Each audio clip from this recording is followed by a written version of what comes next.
오늘 우리에게 주신 하나님 말씀은 누가복음 6장 12절에서 19절까지의 말씀입니다. 우리 다 같이 합독하도록 하겠습니다. 이때에 예수께서 기도하시러 산으로 가사 밤이 새도록 하나님께 기도하시고 밝음에 그 제자들을 부르사 그 중에서 12를 택하여 사도라 칭하셨으니 곧 베드로라고도 이름을 주신 시몬과 그의 동생 안드레와 야고보와 요한과 빌립과 바돌로메와 마테와 도마와 알페오의 아들 야고보와 셀롯이라는 시몬과 야고보의 아들 유다와 예수를 파는 자들 가룟 유다라. 예수께서 그들과 함께 내려오사 평지에 서시니 그 제자의 많은 무리와 예수의 말씀도 듣고 병 고침을 받으려고 유대 사방과 예루살렘과 두로와 시돈의 해안로부터 온 많은 백성도 있더라. 더러운 귀신에게 고난받는 자들도 고침을 받은지라.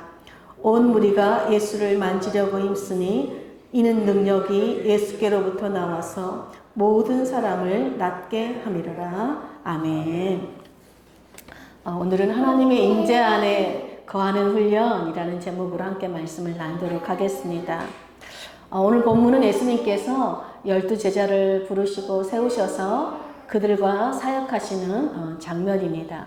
예수님께서 제자들을 부르신 이 부르심을 영어로 콜링이라고 부릅니다.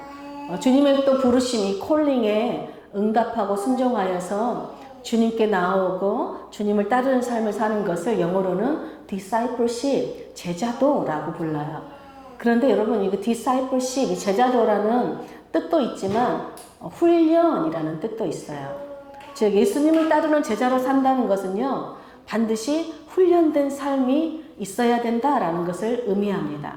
그러면 의미에서 예수님을 믿는 모든 사람은 훈련된 삶을 사는 제자로 부르심을 받은 자들이라는 것이죠.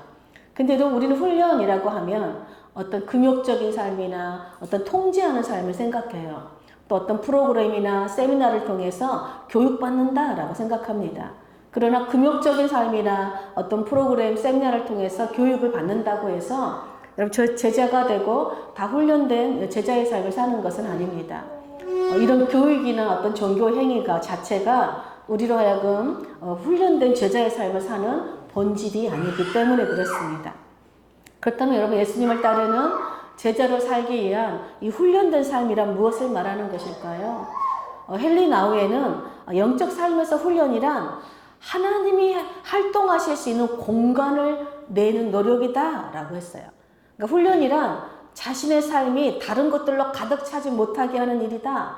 또 훈련된 삶에는 정신없이 바쁘지 않은 공간, 염려에 찌들지 않는 공간이 존재한다. 그래서 내가 계획했거나 의지하는 일이 아닌 뭔가 새로운 일이 벌어질 수 있는 공간을 내는 것이다 라고 정의했어요.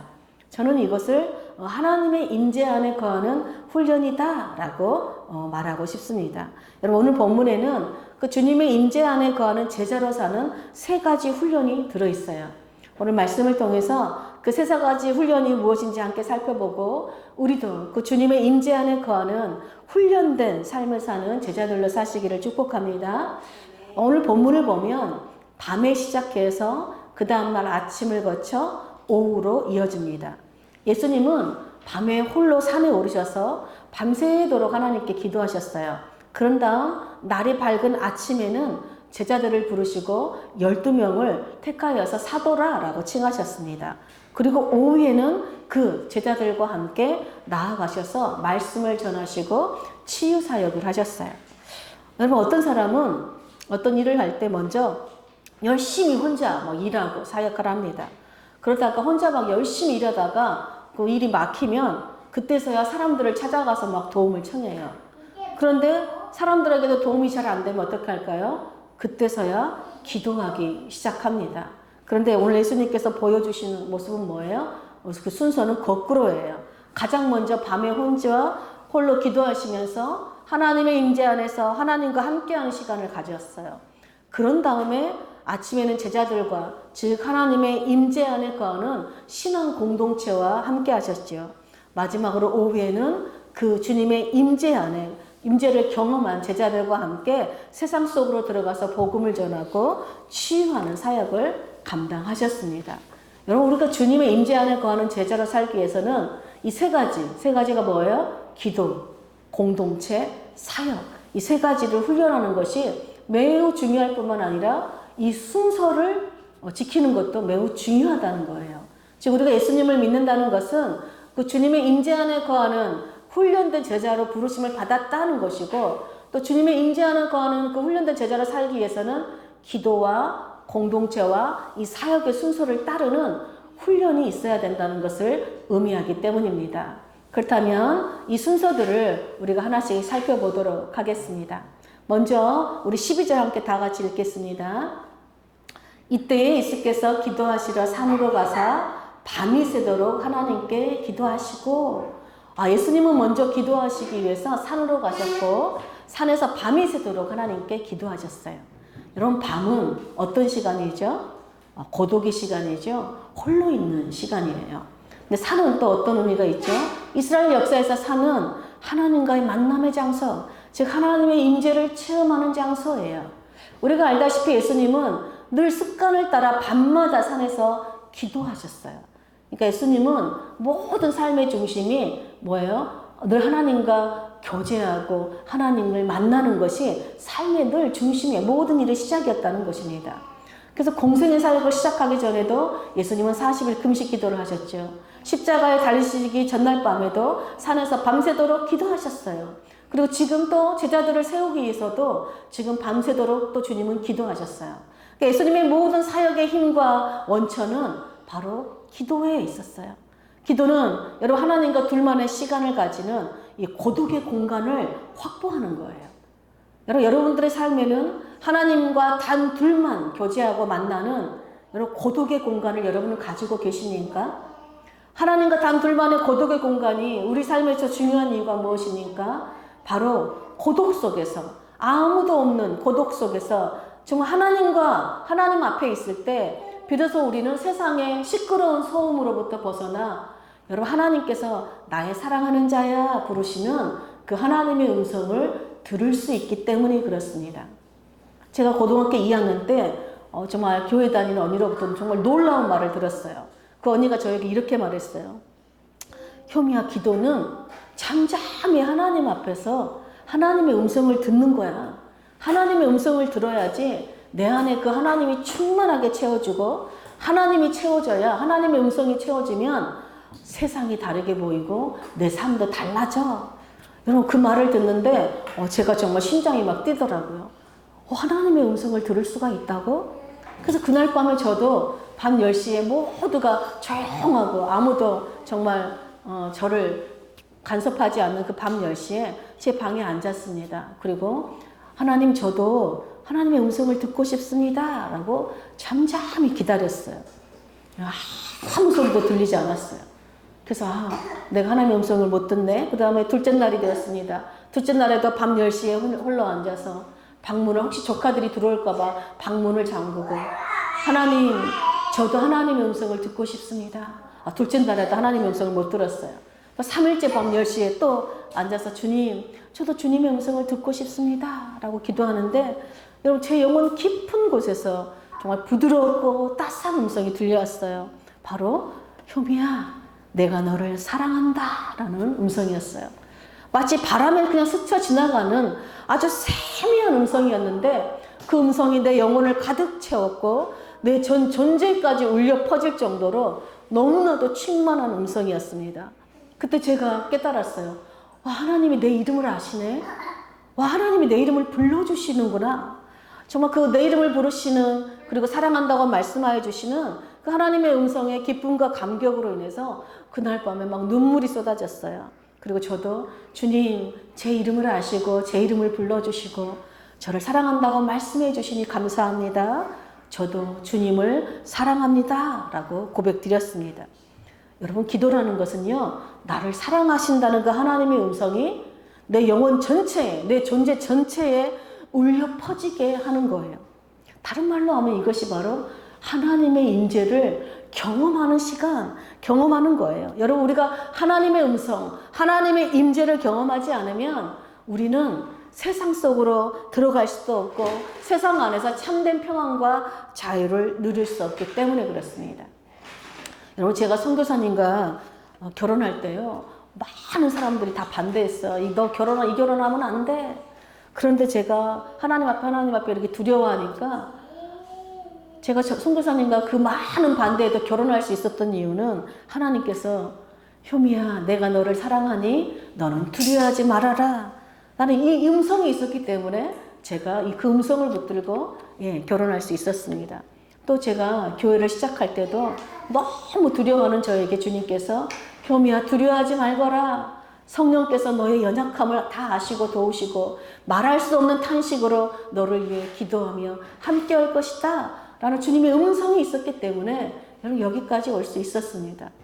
여러분, 하나님께서 두려워하지 말라, 나의 안에 거하라, 오늘 찬양했죠. 두려워하지 말라 라는 하나님의 음성은요, 사실은 내가 너와 함께 한다, 내가 너를 보배롭고 존귀하게 여긴다, 내가 너를 사랑한다 라는 그 음성과 동의어인 거예요. 여러분, 예수님도 공생애를 시작하시기 전에 먼저 들었던 말씀, 음성이 있었죠. 그 음성이 뭐였죠? 하늘로부터 너는 내 사랑하는 아들이요 내 기뻐하는 자다 라는 하나님의 음성을 들었습니다. 여러분, 예수님께서 그 이후에 마귀의 시험을 받으셨고, 그렇지만 마귀의 시험을 다 이기셨습니다. 그리고 주님께서 십자가에서 조롱과 고난을 당하셨지만 그 십자가를 기쁘게 질 수 있었던 이유가 무엇입니까? 바로 나는 하나님의 사랑받는 아들이라는 그 하나님의 음성을 붙드셨기 때문에 그렇습니다. 여러분, 세상에는요, 많은 음성들이 우리에게 들려옵니다. 주님도 수많은 세상의 음성들을 들었어요. 세상은 주님께 뭐라고 말했죠? 아, 너는 귀신의 힘으로 귀신을 내어 쫓는 자다. 네가 정말 하나님의 사랑받는 아들이라면 우리에게 증명해봐. 그것을 보여줘봐. 네가 그 십자가에서 스스로 너를 구원하면 우리가 너를 믿겠다. 세상은 뭐라고 말해요? 내 요구를 들어주면 하나님이 나를 사랑하신다는 것을 증거를 알겠다. 이렇게 말해요. 그러나 주님은요, 세상의 음성을 붙들지 않습니다. 주님은 주님을 증명할 필요가 없었지요. 왜요? 하나님께서 이미 넌 내 사랑하는 아들이다, 내 기뻐하는 자다 라고 증언하셨기 때문입니다. 여러분, 하나님의 말씀이 가장 확실한 증거인데, 예수님 자신이 하나님의 아들이시다는 증거인데, 여러분, 무엇을 더 이상 증명할 필요가 있겠습니까? 이렇게 예수님은 기도를 통해서 하나님의 임재하시고 또 하나님의 교제하는 기쁨을 누렸습니다. 여러분, 이렇게 우리가 기도를 통해서 하나님께서 내 안에 거하시고 내가 하나님에 거하는 그 임재를 경험할 때 우리는 여러분, 우리에게 하나님의 말씀하실 수 있는 공간을 이렇게 내어드리면 우리 삶에 놀라운 일이 벌어져요. 어떤 일이 벌어질까요? 내가 먼저 하나님의 사랑받는 존재임을 믿을 때, 내가 사랑받는 존재로 살아갈 때, 여러분, 우린 세상 속으로 들어가서 상처 입은 사람들을 만져주고 치유해주고 고통당한 자들과 함께 할 수 있는 여러분 용기가 생기게 돼요. 우리 힘으로는 도무지 들어갈 수 없는, 갈 수 없는 곳으로 우리가 들어갈 수 있는 용기가 생기고, 우리 힘으로는 도무지 함께 할 수 없는 사람들과 함께 할 수 있는 여러분 공간이 우리 안에 생기기 때문에 그렇습니다. 자신이 하나님의 사랑받는 존재라는 것을 깨달은 사람은요, 다른 사람도 사랑받는 존재다, 그들도 사랑받기에 합당한 자고 사랑받아야 되는 존재다라는 것을 알기 때문에 그렇습니다. 그러므로 여러분, 우리의 모든 일에 우리도 주님처럼 하나님께 먼저 기도하는 이 고독의 공간을 여러분 마련하는 훈련을 하시길 축복합니다.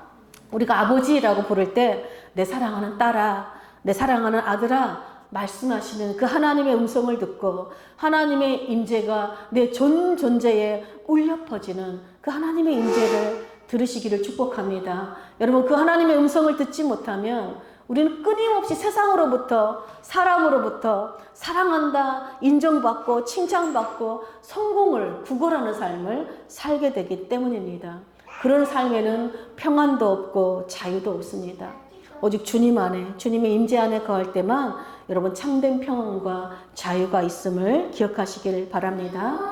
여러분, 그래서 우리가 하루에 딱 30분만이라도 아무것도 하지 않고 오직 주님 앞에 홀로 앉아 여러분 주님의 음성을 들을 수 있는 공간을 마련할 수 있다면 여러분 하루에 한 구절 말씀을 암송하고 그 말씀을 하루 종일 묵상하고 붙들 수만 있다면 여러분 얼마나 좋겠어요.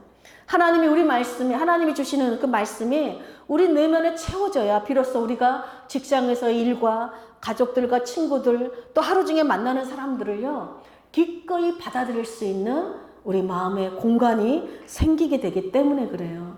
근데 문제는 뭐예요? 우리가 주님 앞에 가만히 앉아있지를 못한다는 거예요. 주님 앞에 앉으려는 순간 수많은 음성들에게 우리 마음을 다 빼앗긴다는 것이에요. 야, 너 이렇게 앉아있을 시간이 어딨어? 오늘 손님한테 문자 온 것들 답장부터 해야지. 야, 너 청소부터 해야지. 너 핸드폰 빨리 확인해봐. 여러분, 우리는 그런 것들로부터 다 마음을 빼앗기죠. 또 여러분, 우리가 지난 6년 넘게 예배 10분 전에 앉아서 주님 앞에 잠잠히 기도하는 훈련을 하고 있죠. 여러분, 만약 잠잠히 그 10분 동안 아무것도 우리가 생각하지 않고 주님께만 집중한다면 우린 주님의 음성을 듣는 훈련을 6년 넘게 하고 있는 거예요. 근데 어떻게 해요? 우리는 늘 분주하고 뭐 다른 일에 집중해요. 주님께 집중하고 주님의 음성을 붙드는 훈련을 하는 것이 아니라 다른 일에 집중하고 다른 음성을 붙드는 데 더 우리 마음을 빼앗긴다는 것입니다. 오늘 주님은 모든 일을 하시기 전에 뭐 홀로 밤에 여러분 고독의 시간 하나님 앞에 하나님을 만나는 고독의 공간을 늘 확보하셨어요. 하나님의 음성을 듣고 하나님 아버지 안에 거하는 안식과 평안을 먼저 누리셨습니다. 여러분 예수님의 삶, 예수님의 사역의 모든 그 중심축은 여러분 사역이 일이 삶의 중심이 아니라 기도를 통한 하나님의 임재 안에 거하는 것이 예수님의 모든 삶과 사역의 중심축이었어요. 주님은 기도를 통해서 하나님의 음성을 듣고 하나님 그 임재 안에 거하는 훈련이 없이는 공동체를 세울 수도 없고 사역의 열매도 맺을 수 없다는 것을 아셨기 때문입니다. 그렇게 주님은 먼저 산에서 밤새 하나님께 기도하신 후에 그 다음날 둘째 날에 날이 밝자 제자들을 부르셨어요. 우리 13절부터 16절까지 함께 보겠습니다.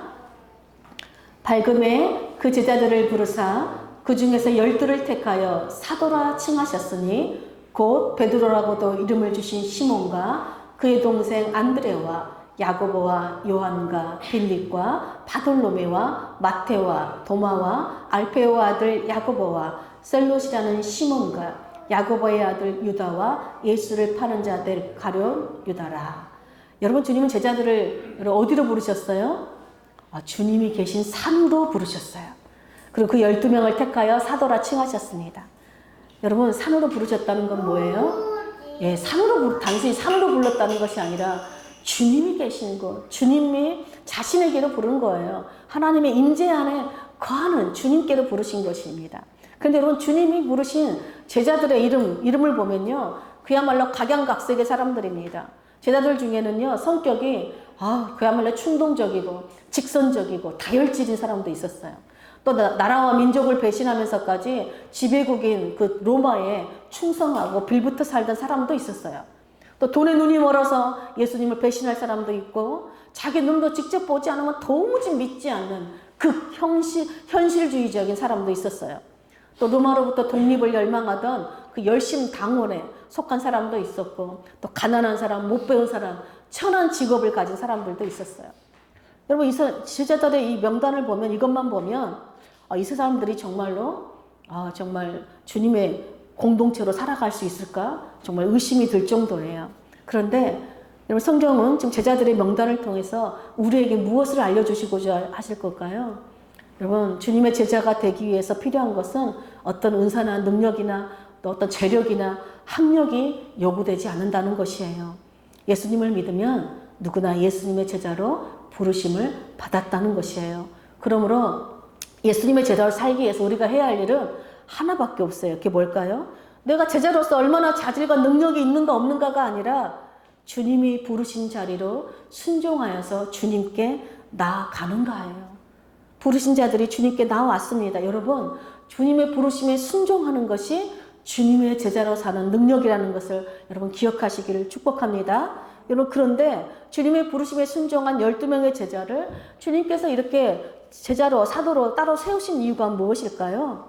우리 마가복음 3장 14절 15절 한번 보겠습니다. 이에 12를 세우셨으니 이는 자기와 함께 있게 하시고 또 보내사 전도도 하며 귀신을 내어 쫓는 권세도 있게 하려 하심이로라.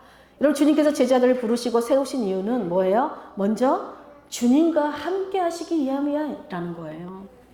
여러분, 주님과 함께 한다는 건 뭐예요? 하나님의 임재 안에 거하는 공동체를 이루게 하시기 위함이라는 것입니다. 그런데 여러분, 제자들이 우리가 주님을 만약에 주님 없이 우리끼리만 만나면 뭐가 될까요? 우리는 그저 흠없고 부족하고 허물투성인 그냥 사람들의 모임이 되는 거예요. 그러나 우리가 주님을 중심으로 주님의 임재 안에서 만나고 주님의 임재 안에서 교제하면요, 우리는 모든 허물을 용서받은 주님의 사랑받는 공동체가 되는 것입니다.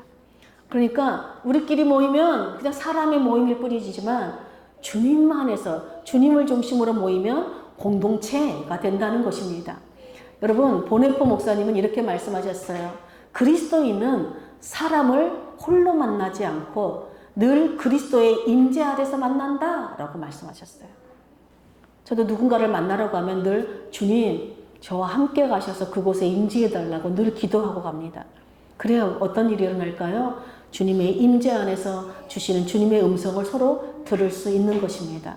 우리가 서로의 약함과 부족함과 허물을 판단하는 어떤 죄의 무서운 습성에서 벗어날 수 있는 유일한 길은 바로 주님의 사랑과 주님의 임재만이 우리를 거기서 헤어나오게 할 수 있다는 것입니다.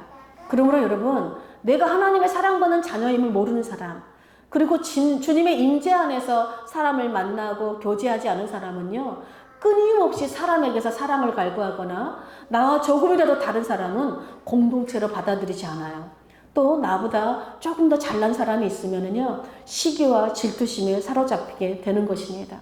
그러나 자신이 하나님의 사랑받는 존재임을 알고 주님의 그 임재 안에 거하는, 정말 주님의 임재 안에서 교제하고 또 예배하는 그런 삶을 사는 사람들은요, 나와 다른 사람을 있는 모습 그대로 받아들일 뿐만 아니라 심지어는 나의 약함과 부족함을 드러내는 것을 두려워하지 않습니다. 왜냐하면 주님의 임재가 거하는 공동체 안은 끊임없이 용서와 사랑과 섬김으로 인한 치유가 일어나기 때문에 그렇습니다. 그러므로 여러분, 주님의 임재 안에 거하는 공동체는 서로를 하나님의 사랑받는 자녀로 대할 뿐만 아니라 우리를 하나님의 사랑받는 자녀로 살게 하시는 그 예수님을 전하고자 하는 열망이 일어나요. 그런 의미에서 여러분, 주님이 세우시고 부르신 그 공동체는 어떤 종교기관이 아니라 주님의 임재 안에 거하는 삶을 사는 그 삶의 방식을 구현하는 사람들이에요. 이것이 주님을 따르는 참된 제자로 살기에 우리가 해야 할 두 번째 훈련인 것이죠. 그런 다음 세 번째로 주님은 주님을 따르기로 순종한 제자들과 함께 산에서 내려와 세상 속으로 들어가 사역을 하셨습니다. 우리 17절부터 19절도 함께 보겠습니다. 예수께서 그들과 함께 내려오사 평지에 서시니 그 제자의 많은 무리와 예수의 말씀도 듣고 병 고침을 받으려고 유대 사방과 예루살렘과 두로와 시돈의 해안로부터 온 많은 백성도 있더라. 더러운 귀신에게 고난받는 자들도 고침을 받은지라. 온 무리가 예수를 만지려고 힘쓰니 이는 능력이 예수께로부터 나와서 모든 사람을 낫게 함이로라. 여러분, 예수님을 믿는 모든 자들은요, 제자로 모두 부르심을 받았고 동시에 뭐요? 모두 사역으로 부르심을 받은 자들이에요. 우리는 사역하면 목사님들이나 하는 거, 선교사님들이나 하는 것이라고 생각해요. 근데 여러분, 사역은 뭘까요? 사역은 우리가 막 뭔가 해야 되는 일이 아니라 우리가 믿어야 되는 무엇이에요? 여러분, 우리가 무엇을 믿어야 될까요? 내가 하나님의 사랑받는 존재임을 믿을 때, 우리가 주님의 임재 안에 거하는 공동체로 부르심을 받은 자라는 것을 믿을 때 거기에는요, 사역이 나올 수밖에 없어요. 예수님은 기도를 통해 하나님의 임재 안에 거하셨고 또 제자들을 하나님의 임재 안에 들어오도록 부르셨어요. 여러분, 하나님의 임재 없이는요, 공동체가 될 수가 없어요. 하나님의 임재 없이는요, 사역이 이루어질 수 없어요. 그래서 하나님의 임재 안에 거한 제자들과 함께 예수님은 드디어 사역의 현장으로 들어가셨어요. 그곳이 어디입니까? 고통과 아픔과 눈물이 있는 곳, 억압과 압제가 있는 세상 속으로 들어가셨어요. 그리고 하신 것이 무엇이에요? 주님 말씀을 여러분 전하셨어요. 말씀을 선포하셨어요. 그래서 여러분 말씀을 듣기 위해서 제자들의 많은 무리와 방방곡곡의 사람들이 주님께로 나아갔어요.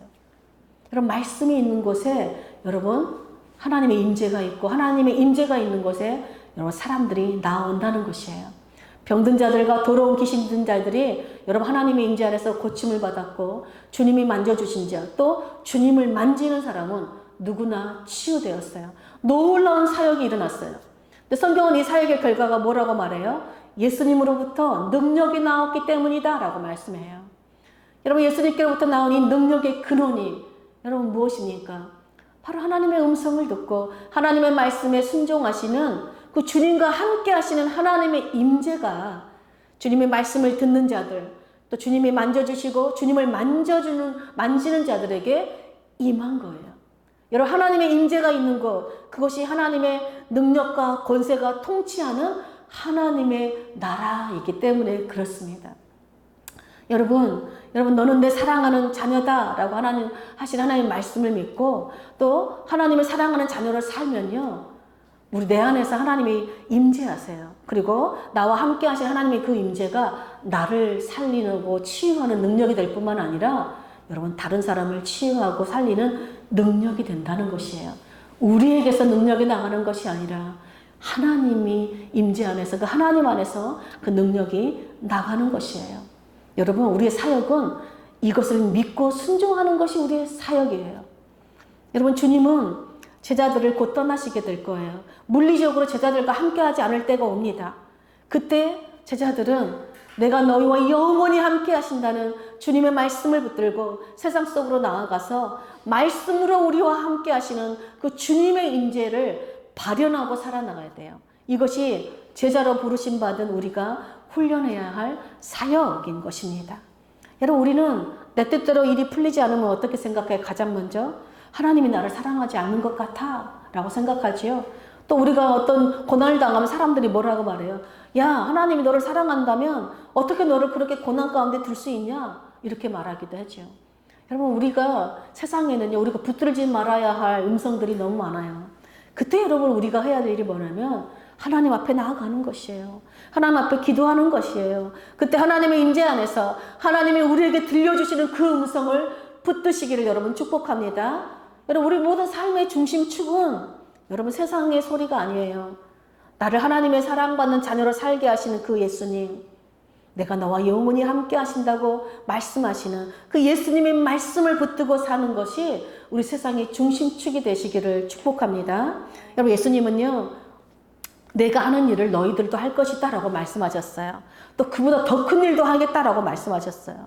또 예수님께서는 내가 너희와 함께하고 너희에게 전도도 하고 귀신을 내어쫓는 권세를 주셨다라고 말씀하셨어요. 여러분 믿으세요?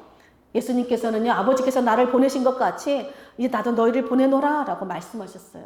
너무 놀라운 것은 주님은 야 숙정아 너 혼자 가라 라고 보내지 않고 내가 너와 함께 간다 라고 말씀하시고 또 내가 주님 안에 함께 거하는 공동체와 너를 함께 부르고 너와 함께 보낸다라고 말씀하셨다는 거예요.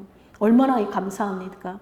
그러므로 여러분 그 말씀을 믿는 것 이것이 우리의 사역이고 능력이에요. 그 말씀을 믿지 않으면 어떤 사역도 일어날 수도 없고 어떤 능력도 우리 안에서 나타날 수가 없는 것입니다. 제가 이번 주 중에 참 사람들 몇 명 만나고 전화통화하다가 제가 준비한 말씀을 전할 때 이분들이 하나님의 임재 아래서 아멘 아멘 하면서 너 말을 듣는데 하나님이 나에게 말씀하시는 음성이 들렸어 라고 고백했어요. 여러분 그러므로 오늘 주님께서 우리에게 보여주시고 가르쳐 주신 여러분 주님의 이 말씀을 믿으시기를 축복합니다. 그래서 우리들도 하나님의 임재 안에 거하는 기도의 훈련과 하나님과 만나는 그 고독의 공간 기도의 훈련을 여러분 마련하시길 축복합니다. 또 주님의 임재 안에서 여러분 거하는 우리 공동체 서로 주님의 임재 안에서 교제하고 예배하는 우리 공동체로 사는 또 훈련을 하시기 축복합니다. 그래서 마지막으로 우리 삶에서 우리와 함께 하시는 주님의 임재를 발현하는 사역을 하셔서 세상 속에서 고통당하고 억압당한 자들을 치유하고 자유케 하는 하나님의 그 능력과 권세를 행사하는 주님의 제자들로 사시기를 간절히 축복합니다. 아멘.